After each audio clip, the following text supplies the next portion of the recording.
Now we'll study Millman's theorem for AC circuit.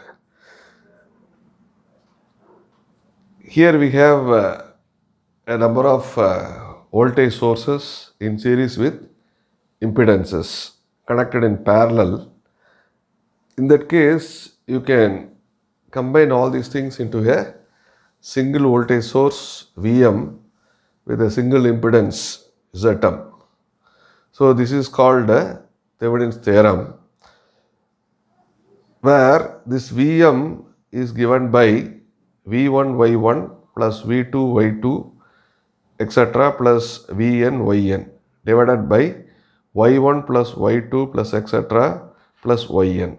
So here Y1, Y2 are nothing but admittances, and Zm is given by 1 by Y1 plus Y2 plus etc. Yn. So this is the Millman's theorem. Now we will demonstrate, or we will see the explanation for this illustration for this theorem through a simple example. You can see, using Millman's theorem, find the current in the load ZL. So this is the load impedance 2 ohm in series with J4 ohm.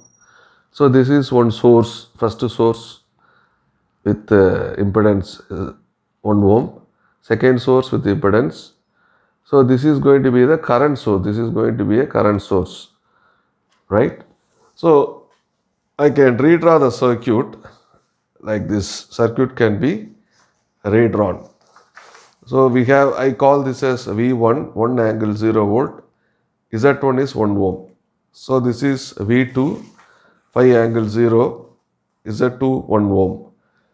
So this is I3, which is a current source, 5 angle 0 ampere, Z3 is 5 ohm. And this is your load. So these two are in series. So you can combine 2 plus J4 ohm. Next, this current source must be converted into voltage source. So next step is, you have to convert current source to voltage source. Okay, convert current source to voltage source. So we know very well, V3 equal to I into Z3. V3 equal to I is 5 angle 0, Z3 is 5 angle 0. So it is going to be V3 equal to 5 into 5, 25. You have to add the angles, 0 plus 0, 0. So now, instead of current source, we replaced by voltage source. So we have 3 voltage sources, V1, V2, V3, 3 impedances, Z1, Z2, Z3. See, for these 3 voltage sources, you have to find out the Thevenin equivalent circuit. So already I have shown the formula.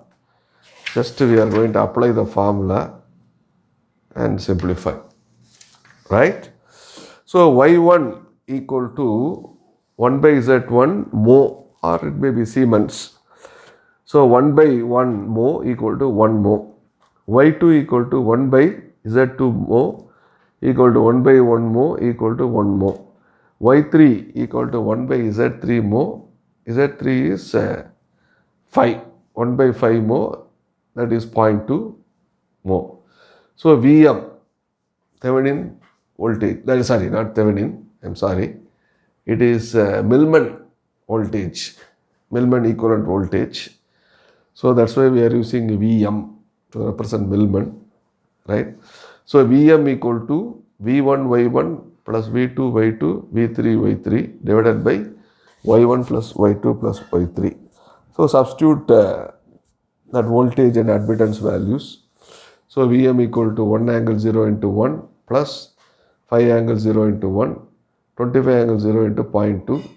So y1 is 1, y2 is 1, y3 is 0.2. So 1 plus 1 plus 0.2. So it is a straightforward simplification. So the Millman voltage, we get phi angle 0.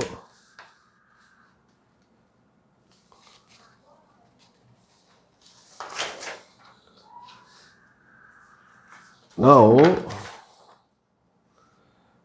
we will find out what is Z term, that is 1 divided by y1 plus y2 plus y3.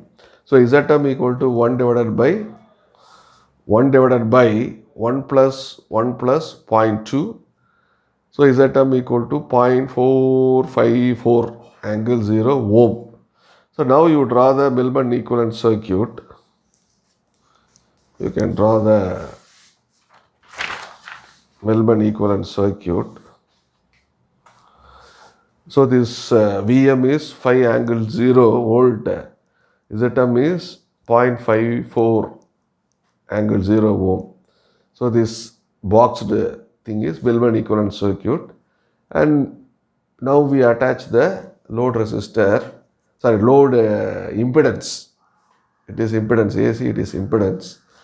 ZL 2 plus J4 ohm. Okay.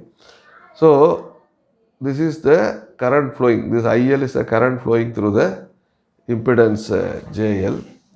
So you can apply the Ohm's law.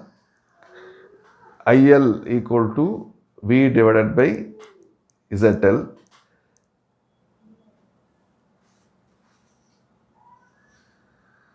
V divided by ZL. Phi angle 0, 2 plus J4. Actually, you can add this also, but this value is very small. This is very small. So we are treating this entire thing as a voltage source. Okay. Since this is going to be almost very small. So that's why VL by ZL we are putting. IL equal to phi angle 0 divided by 2 plus J4, that is load impedance. IL equal to phi angle 0. You convert this into polar form. The previous lecture I have shown how to convert rectangular form to polar form. You can refer to that. 4.472 angle 63.43. So this you divide, you take this angle to the numerator. So IL is going to be 1.12 angle minus 63.43 degrees.